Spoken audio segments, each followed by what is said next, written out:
రాష్ట్ర చరిత్రలోనే ఎన్నడూ లేనంత తక్కువ ధరకు విద్యుత్ కొనుగోలు చేసే ఒప్పందం కుదుర్చుకుంటే అభినందించాల్సింది పోయి టీడీపీ అండ్ కో బురద రాజకీయాలు చేయడం దుర్మార్గమే అంటున్నారు జగన్మోహన్ రెడ్డి.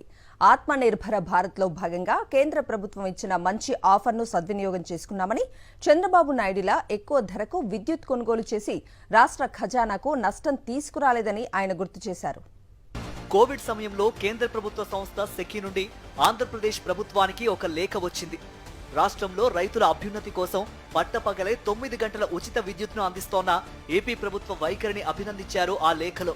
ఉచిత విద్యుత్ పథకం డిస్కంలకు భారం కాకూడదన్న లక్ష్యంతో జగన్మోహన్ రెడ్డి తక్కువ ధరకు సోలార్ పవర్ కొనుగోలు కోసం టెండర్లు పిలిచారు. అందులో ₹2.49 విద్యుత్ను అందించడానికి ఒక బిడ్డర్ ప్రతిపాదించారు. ఈ విషయాన్ని కూడా సెకీ తన లేఖలో ప్రస్తావిస్తూ టెండర్లో ప్రతిపాదనకు వచ్చిన ₹2.49కే తాము విద్యుత్ను అందిస్తామని ఆఫర్ ఇచ్చారు. మనకు లోవెస్ట్ ఆఫర్ ఏదైతే మనకు వచ్చిందో ఆ లోవెస్ట్ ఆఫర్ మేము గమనించినాము. మీ డిస్కవర్డ్ లోవెస్ట్ ఆఫర్ ఏదైతే మీకు వచ్చిందో అది మేము గమనించినాము. మీరు రైతుల పట్ల చూపుతా ఉన్న శ్రద్ధకు మేము అభినందిస్తా ఉన్నాము.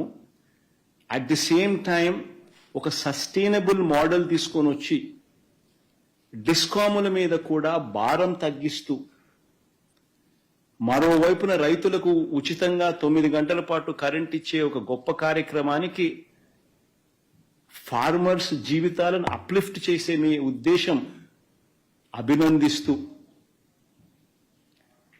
మేము we wish to submit the following proposition for your acceptance అని సెకీ దగ్గర నుంచి లేఖ.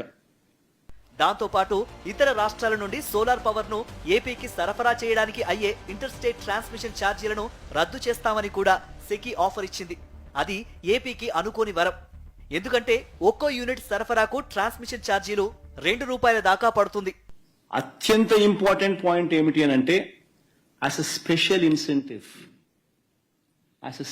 incentive,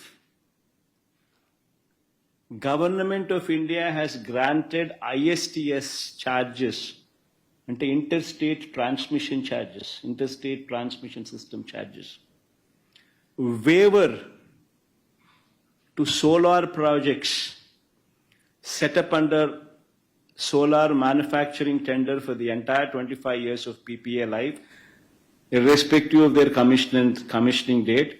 Thus, no such charges would be applicable on Government of Andhra Pradesh. ఏపీకి 1,00,000 కోట్లకు పైగా సంపద మిగిల్చే అద్భుతమైన డీల్ కు కేంద్ర ప్రభుత్వమే ఆఫర్ ఇచ్చింది కాబట్టే తాను ఒప్పందం కుదుర్చుకున్నానని జగన్ అన్నారు.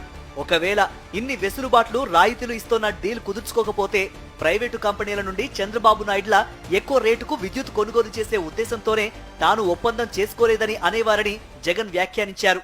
కేంద్ర ప్రభుత్వం నుంచి రాష్ట్ర ప్రభుత్వానికి ఇలాంటి లెటర్ వస్తే, ఇలాంటి ఆఫర్ వస్తే, చీపెస్ట్ రేట్లో నీకు పవర్ ఇస్తా ఉన్నాను, ఆంధ్రప్రదేశ్ చరిత్రలో ఎప్పుడూ చూడని విధంగా ₹2.49 చీపెస్ట్ రేట్లో నీకు పవర్ ఇస్తా ఉన్నాను, ఇంటర్ స్టేట్ ట్రాన్స్మిషన్ ఛార్జెస్ నీకు వేవర్ ఇస్తా ఉన్నాను, 25 ఏళ్లలో నీకు ₹1,00,000 కోట్ల మేరకు నీకు ఆదా అవుతుంది, రైతులకు మంచి చేసే మీ కార్యక్రమంలో మా వంతు కృషిగా, మా వంతు తోడ్పాటు మీకు ఇస్తా ఉన్నామని చెప్పి ఇలాంటి లెటర్ వస్తే, నేను అడుగుతా ఉన్నాను మిమ్మల్ని, ఇలాంటి లెటర్ని ఎవరైనా పక్కన పెడితే, ఇలాంటి లెటర్ మీద యాక్షన్ తీసుకోకపోతే మీరంతా ఏమనిందరు నన్ను? నన్ను నేను అడుగుతా ఉన్నా. ఇదే ఈనాడు, ఇదే ఆంధ్రజ్యోతి, ఇదే టీవీ ఫైలింగ్ నన్ను ఏ రకంగా దుమ్మెత్తిపోసిందరు. సెకీతో కుదుర్చుకున్న ఒప్పందం వల్ల ఏపీకి ఎంతో లాభం జరిగిందని తెలిసిన చంద్రబాబు నాయుడు అండ్ కో వక్రీకరణలతో విషం చిమ్ముతున్నారని జగన్ ఆరోపించారు.